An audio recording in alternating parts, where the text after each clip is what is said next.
बहुत से मनरेगा के वर्कर्स हैं जो आ रहे हैं,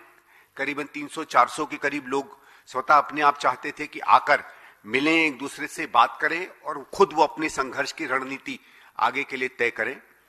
तो उनके साथ रचनात्मक कांग्रेस जो एक नया एक मंच ही कहेंगे, मैं उसको कुछ और नई नाम दूंगा, उसके बारे में बाद में आपको ज्यादा उल्लेख करूंगा और ज्यादा विस्तार से आप लोगों से चर्चा करूंगा कि किस उद्देश्य से वो बना है। हम लोगों ने ये सोचा कि एक इसको बड़ा कार्यक्रम करें, तमाम पूरे देश भर से लोग जो इसमें संघर्षरत हैं उन्हें बुलाएं, एक साझा चर्चा करें और आगे के लिए भी एक रणनीति बनाएं। तो कल ये कार्यक्रम है, होगा 2 या 3 घंटे का। उसमें हम लोगों ने कुछ ऐसे शीर्ष नेतृत्व के लोगों को बुलाया है जो इस समय इस पूरे संघर्ष को लीड कर रहे हैं। इसमें सवेरे कार्यक्रम शुरू होगा और हमने ये कोशिश की है कि जो भी कार्यकर्ता इसमें आ रहे हैं, हम करीबन 20-25 राज्यों से ये लोग निकल कर आ रहे हैं, वो लोग, एक तो कई लोगों ने कहा कि साहब हम एक सांकेतिक रूप में, क्योंकि हमारे लिए जुड़ते हैं और ये लोग जमीन से जुड़े हुए लोग हैं, वो अलग अलग नरेगा की साइट से एक एक मुट्ठी जमीन भी लेकर आएंगे, मट्टी लेकर आएंगे, जिसको वो एक साथ इकट्ठा करेंगे और उस मट्टी को एक साथ इकट्ठा करके एक एका का और एक साथ संघर्ष करने का एक संदेश भी देंगे। तो उसका भी एक छोटा सा कार्यक्रम होगा। तमाम लोग अपने अनुभवों के बारे में बताएंगे, उनके हिसाब से क्यों जो कानून में तब्दीली आई है वो जनहित की नहीं है, उनकी हित की नहीं है, उस बात का उल्लेख करेंगे और कैसे वो लोग जमीन पर अपने अपने स्तर पर अपना संघर्ष करेंगे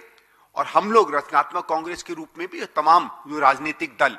इस पुराने एक्ट के साथ खड़े हैं वो किस तरीके से अपने संघर्ष को बीच में रखेंगे। हमारी ये उम्मीद है कि कांग्रेस अध्यक्ष आदरणीय मल्लिकार्जुन खड़गे जी और आदरणीय राहुल जी भी उसमें आएंगे, लोगों से सीधे संवाद करेंगे, क्योंकि ये हम केवल कोई भाषण देने का या बात करने का ही इसको हम माध्यम नहीं समझ रहे हैं। हम समझ रहे हैं कि जब सीधे सीधे जो मनरेगा में काम करने वाले लोग रहे हैं वो जब अपनी बात कहेंगे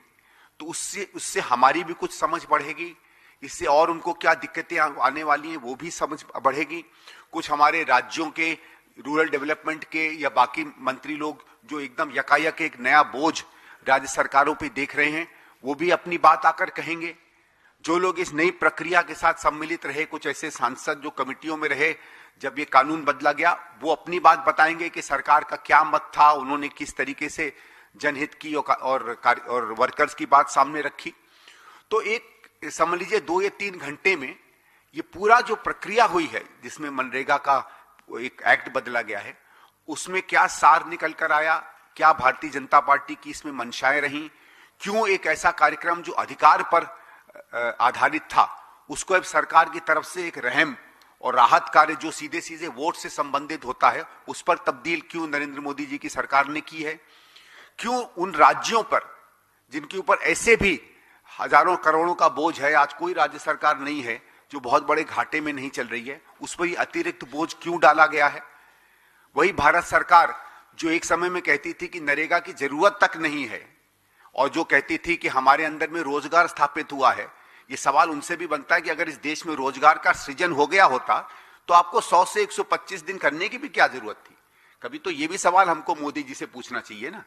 कि अगर इतनी यहां एम्प्लॉयमेंट बढ़ गई है तो इनफैक्ट आपको तो कम कर देना चाहिए था। तो ये से कई सवाल इसमें निकल कर आएंगे